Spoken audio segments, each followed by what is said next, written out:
Assalamualaikum warahmatullahi wabarakatuh. Salam sejahtera untuk kita semua. Shalom, Om Swastiastu, Namo Buddhaya, dan salam kebajikan.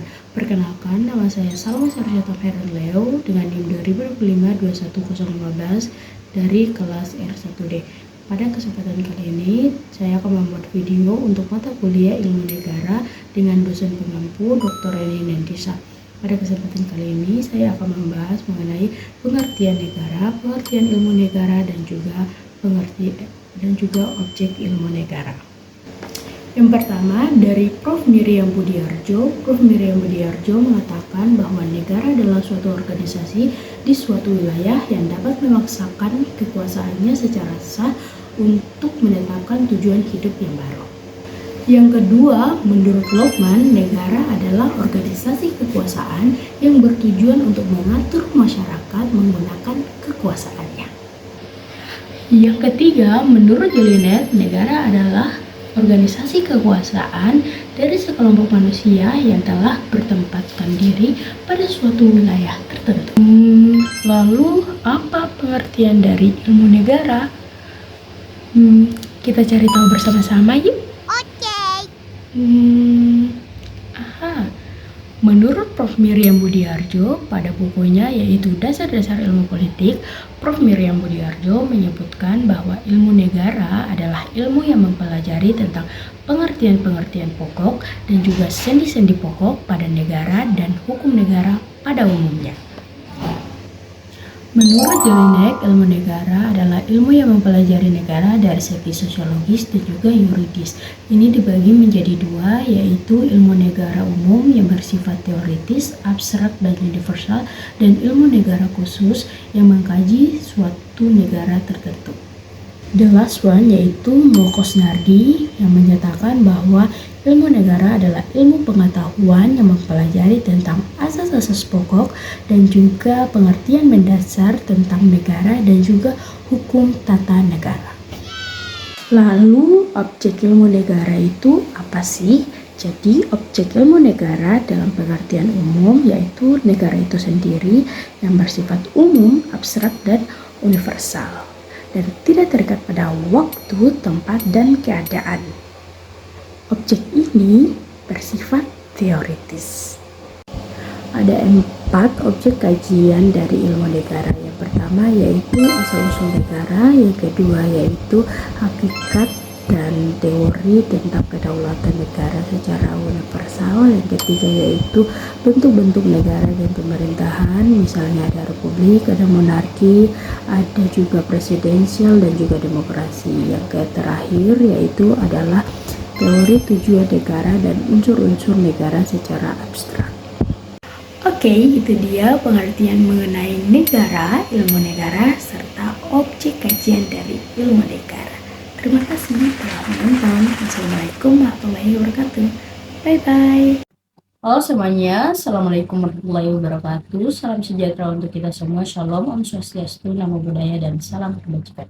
Perkenalkan, nama saya Salma Sarjata Khairan Leo dari ruang kelas R1D dengan NIM 2025-21015. Kali ini saya akan mempresentasikan tentang unsur-unsur negara dari tugas ilmu negara oleh Dr. Reni Nendisa.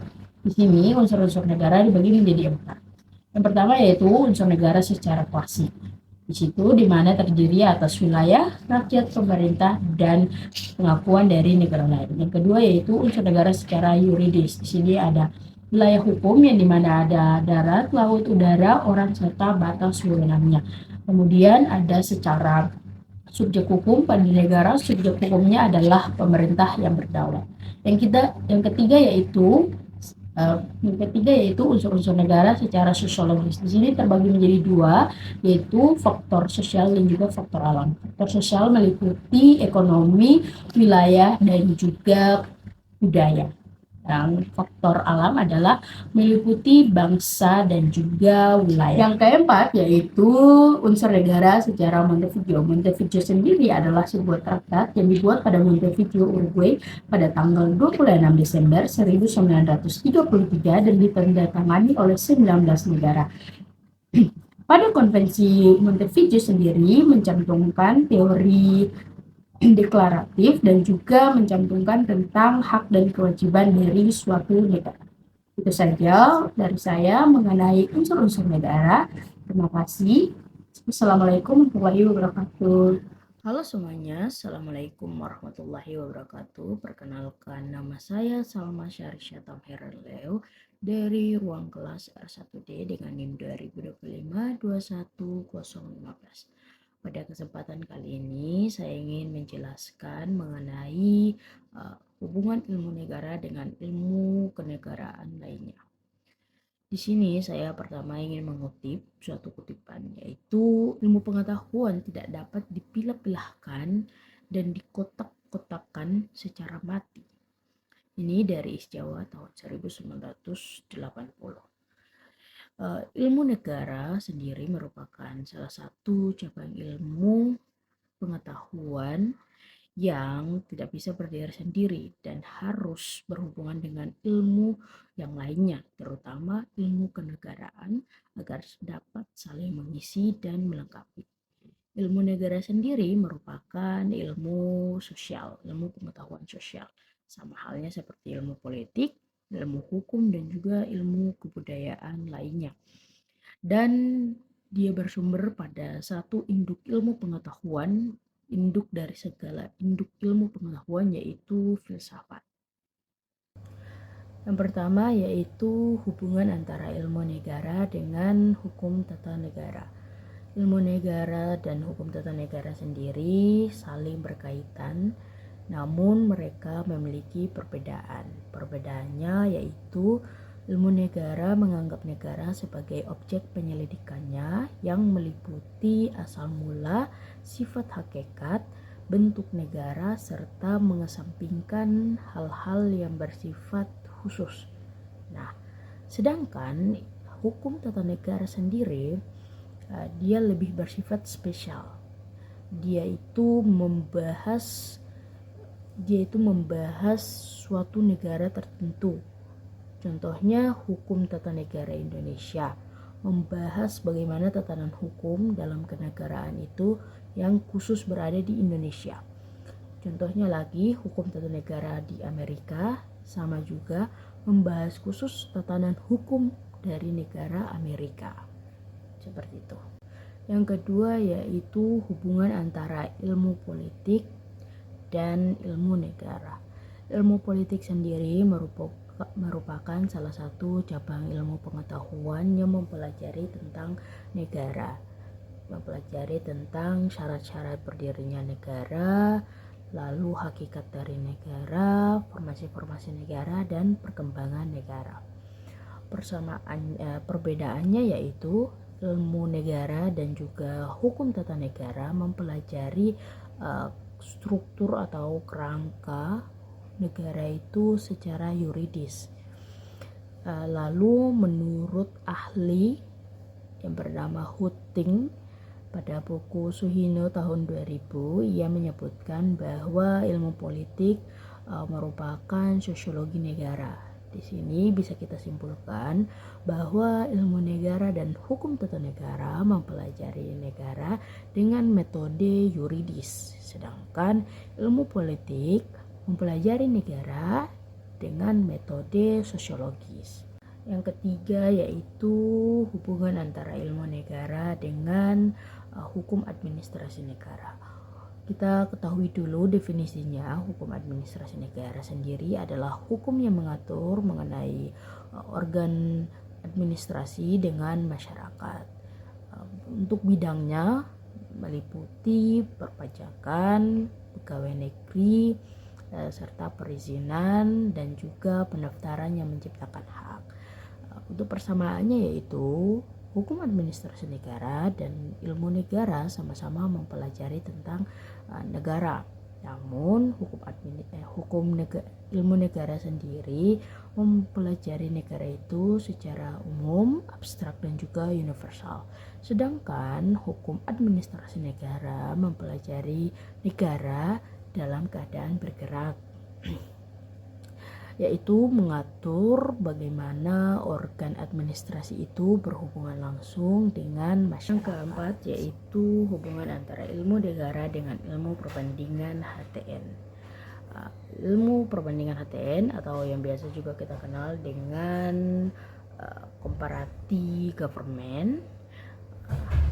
Simpelnya adalah hasil penyelidikan dari ilmu negara yang bersifat teoritis dan juga umum menjadi bahan bakar bagi ilmu perbandingan HTN yang kemudian nanti akan menjelaskan, menerangkan dan juga membandingkan bagaimanakah bentuk bernegara itu.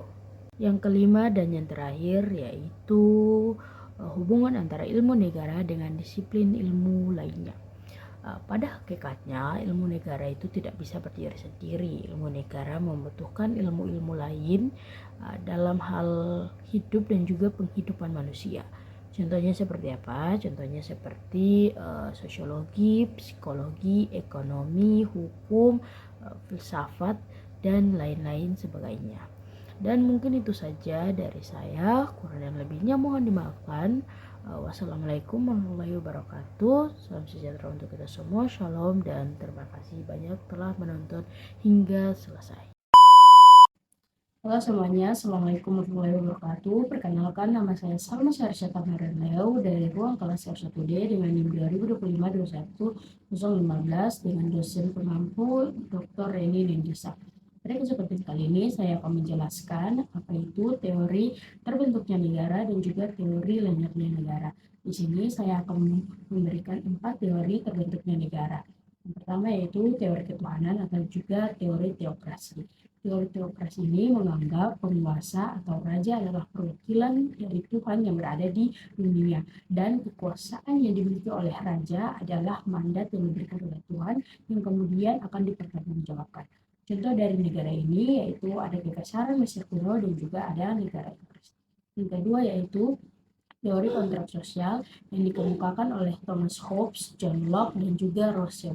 Teori ini mengatakan bahwa karena adanya perjanjian masyarakat yang muncul secara ilmiah untuk membentuk suatu kekuasaan politik. Yang ketiga yaitu teori hukum alam. Teori ini digagas oleh Aquinas. Dia menyatakan bahwa negara terbentuk karena adanya hukum alam, karena manusia adalah makhluk sosial dan politis perlu bekerja untuk membentuk suatu kelompok. Yang terakhir yaitu adalah teori kekuatan. Teori ini menyatakan bahwa negara akan terbentuk bila mana ada suatu negara yang memiliki kekuatan yang lebih kuat untuk mengintervensi ataupun menaklukkan suatu wilayah. Contoh di sini adalah Kekaisaran Mongol yang menaklukkan negara Cina, Suriah, ada Jepang dan juga sebagainya. Lanjut pada teori lenyapnya negara, di sini ada beberapa. Yang pertama yaitu teori organis. Teori organis ini menganggap negara sama seperti manusia yang dapat lahir, tumbuh, berkembang hingga mati dikarenakan faktor eksternal maupun internal. Kemudian teori bencana alam. Teori bencana alam ini contohnya seperti tsunami, seperti gunung meletus. Contoh dari kota yang pernah hilang yaitu ada kota Atlantis. Dalam skala negara masih kecil kemungkinan negara itu bisa hilang dikarenakan oleh bencana alam. Lanjut pada teori revolusi. Untuk contoh dari teori revolusi ini bisa kita lihat pada revolusi Prancis dan juga revolusi Rusia, di mana rakyat Prancis tidak senang dengan pemerintahan yang berjalan pada saat itu hingga mengubah Prancis dari dulunya bentuk pemerintahannya monarki dirubah menjadi demokrasi. Kemudian juga sama seperti monarki yang berada di Rusia, monarkinya diruntuhkan dan berdirilah Uni Soviet. Teori penggabungan negara. Dulu Jerman terbagi menjadi 2 negara yaitu Jerman Barat dan juga Jerman Timur. Namun semenjak dihancurkannya dinding Berlin, maka Jerman hanya menjadi 1 negara yaitu negara Jerman. Kemudian yaitu pemisahan, teori pemisahan. Setelah runtuhnya monarki Rusia dan berdirinya negara Uni Soviet, namun karena banyaknya permasalahan yang berasal dari internal maupun eksternal, negara Uni Soviet pun tak bertahan lama dan terbagi menjadi 15 negara. Contohnya yaitu negara Rusia, Belarus, Ukraina, Georgia, Kyrgyzstan, dan sebagainya. Yang terakhir adalah teori penaklukan, di mana suatu negara dikalahkan dan dikuasai wilayahnya oleh negara lain. Contohnya di sini adalah Kekaisaran Aztec yang dikalahkan oleh Spanyol. Terima kasih, mungkin itu saja video dari saya mengenai teori muncul dan berakhirnya negara. Assalamualaikum warahmatullahi wabarakatuh.